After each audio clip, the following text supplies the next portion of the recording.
Smoking pot is a cultural idiom that will echo to eternity. When it comes to cannabis, the vast majority of people, at least historically, have used smoking as their primary method of administration.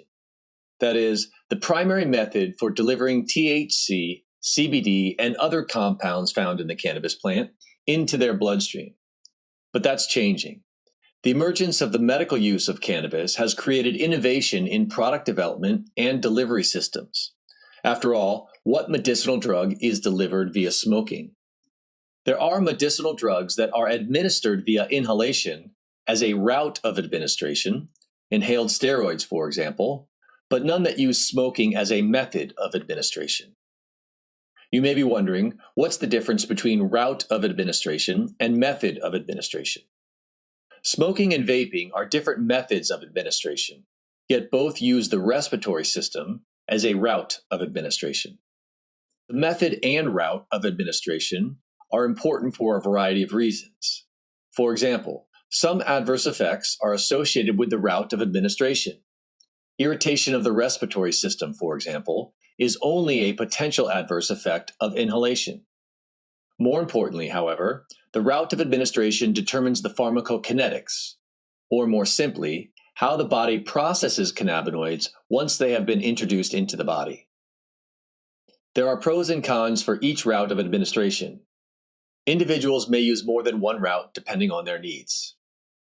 The routes of administration are often broken down into four basic categories: inhalation, oral, dermal, and rectal or vaginal.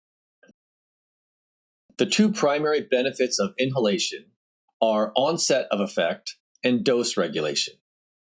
Onset of effect is the time it takes to observe an effect after taking a drug.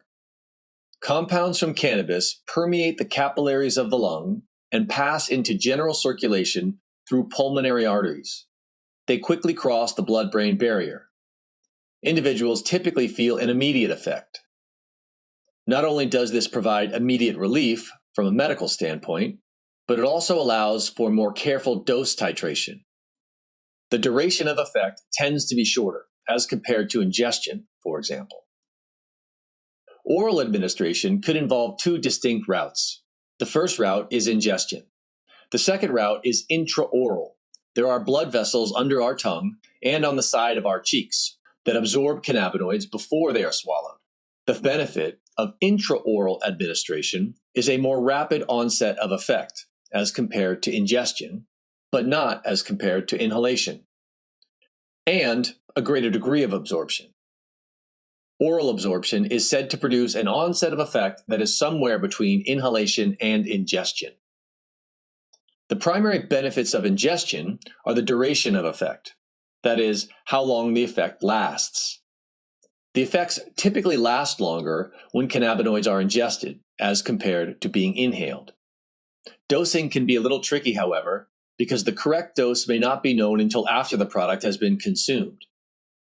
Topical products and transdermal products are both applied to the skin.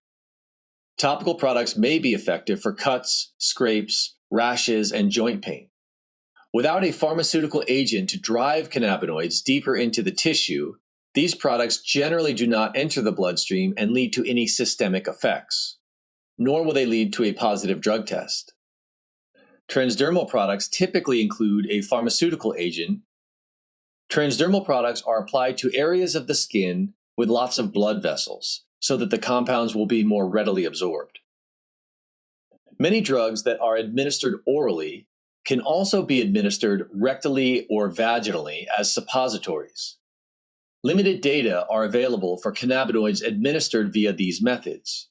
One study found that THC given by rectal suppository was not detected in the blood, leading to the conclusion that it was not absorbed via the rectal route. More data is needed before these methods can be recommended. Studies that investigate the routes of administration of a given drug often include plasma concentration graphs like these. These graphs depict the concentration of THC in red and its metabolites in blood over time. In addition to THC, there are two main metabolites on these graphs, 11-hydroxy-THC and 11-carboxy-THC. 11-carboxy-THC is inactive. It is the metabolite that is most often used in marijuana drug tests. 11-hydroxy-THC is active. In fact, it may be more potent than THC itself, as it is absorbed through the blood-brain barrier in significantly greater amounts. There are more than 100 metabolites of CBD, but scientists don't know much about their biological activity yet. On the left is a graph that represents inhalation as the route of administration. On the right is a graph that represents ingestion as the route of administration. Notice that the horizontal axis represents time, and the vertical axis represents the concentration or amount of THC. Let's start by looking at the graph on the left. This is the graph for inhalation. When THC is inhaled, the maximum concentration is greater and the time required to reach that point is shorter. This is why the effects are experienced immediately. Graphs of inhaled THC show a steep slope with a high amplitude, followed by a precipitous drop in blood levels. This reflects the high absorptive capacity of the blood vessels in the lungs and the rapid metabolism of THC in the liver. Now let's look at the graph for ingestion on the right. When THC is ingested, the graph looks very different. The maximum concentration of THC is lower, for roughly the same administered dose. Also, there is no steep slope and no discernible peak. It's more of a slow, steady rise. This reflects the transition time through the gastrointestinal tract and the slow dissemination into the blood. Also, the concentration of 11-hydroxy-THC, depicted here in orange, is higher in this graph. This is the metabolite that may be more potent than THC itself. This may explain why ingested cannabis products are often more potent than inhaled products. Pharmacokinetics is a pharmacology term that refers to how the body processes drugs. There are 4 essential components to pharmacokinetics: absorption of the drug, metabolism of the drug, distribution within the body, and elimination from the body. With regard to absorption, research studies have documented that cannabinoids are more readily absorbed via the respiratory tract as compared to other routes of administration. Between 10 and 60% of cannabinoids will be measured in the bloodstream. This is called bioavailability. Absorption in the gastrointestinal tract is lower as compared to the respiratory tract. Approximately 20%, more or less, will make it to the bloodstream. And as mentioned earlier, it will take longer to feel the effects. This makes sense given that ingested cannabinoids must make their way through the stomach and into the small intestine where they can be absorbed.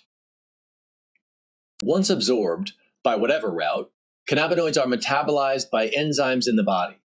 These enzymes are present in all cells, including the cells of the lungs, but the metabolism that occurs in the liver is exponentially greater because of the higher concentrations of the enzymes there.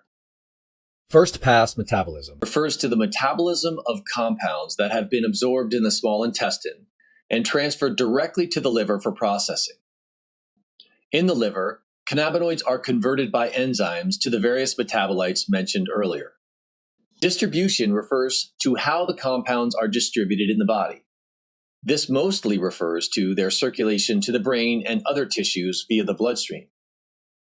And finally, elimination or excretion. Cannabinoids are eliminated through the colon and through the kidneys in urine. Much of the metabolism that occurs in the liver converts cannabinoids into a form that is a metabolite that is easier for the body to eliminate. In summary, the various methods and/or routes of administration have different adverse effect profiles, different onset of effects, and different pharmacokinetics. For example, the bioavailability and metabolism may be different. Inhalation is a rapid onset route, but may cause irritation of the respiratory tract. Ingestion is a delayed onset route, which results in low bioavailability, but high duration of effect. Sublingual or oral mucosal absorption may be a happy medium, but data are lacking to support the claims around this route. Multiple different methods and/or routes of administration may be needed, depending on the circumstances.